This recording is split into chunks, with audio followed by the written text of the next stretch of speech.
Good morning mga guys. Ito pala yung possible pa lang ang sikat ng araw. Ating bibidyohan ang pagsikat ng araw. Ang oras po mga guys ay nasa 6:19 pa lang ng umaga. Yun, ganun pa rin. Nandito pa rin kami sa ospital. Binibidyohan po natin yung baba.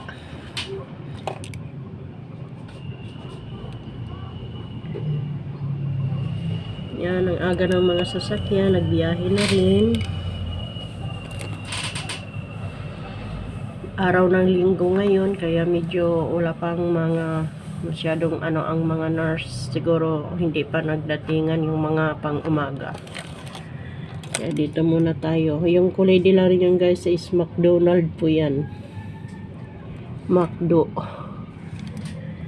Parang hindi maganda ang panahon ngayon guys. Makapal po ang ulap niya sa kalangitan. Oh. Medyo gray ang kulay at mga ngitim-ngitim naman din sa bandang. Ganito ang buhay sa syudad. Maaga pa lang walang humpay ang kakakayod. Kahanap buhay. Ganito talaga ang buhay dito sa syudad. Araw-gabi naghahanap buhay, yung mga sasakyan walang tigil. Ganun talaga ang buhay ng city.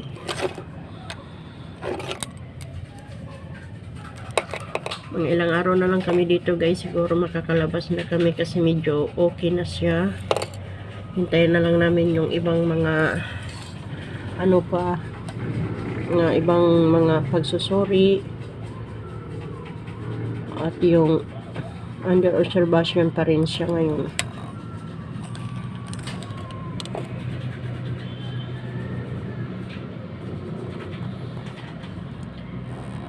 Okay guys, hanggang dito na lang. Maraming salamat po sa inyo lahat. Bye bye.